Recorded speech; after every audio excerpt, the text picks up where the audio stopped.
Next we're going to start scooping the inside of our pumpkin. You could use a metal spoon.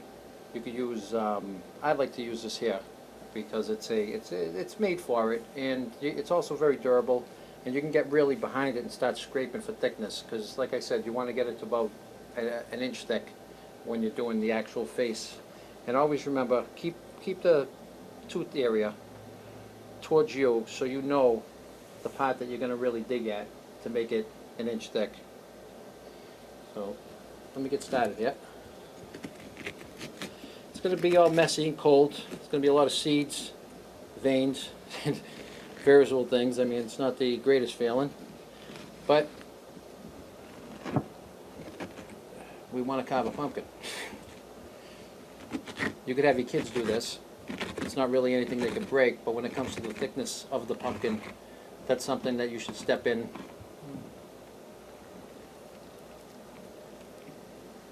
This is why it's slimy. But you could have the kids clean out the seeds for you, and you could always roast the seeds later. And that's another clip and future ones down the line.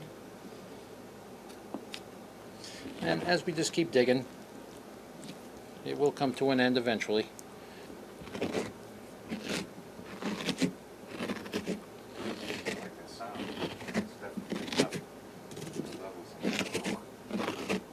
What I'm doing now is I'm scraping the side walls of the pumpkin.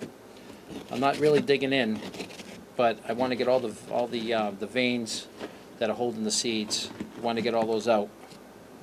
So when you reach in, you just pull them all out. And nice sized seeds there. Those will be good for roasting later.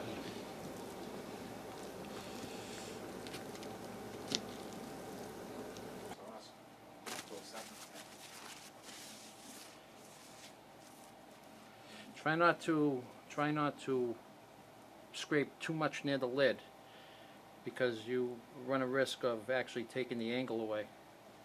So just be careful when you get to the top part of the lid, because since you already cut a hole into the pumpkin, you could also crack it. So just go very lightly, like just around the edge, and that's about it. This is the thickness we're looking for, about an inch. That's perfect for carving. You can see it's all cleaned out. Now we're going to determine the front thickness of the pumpkin itself.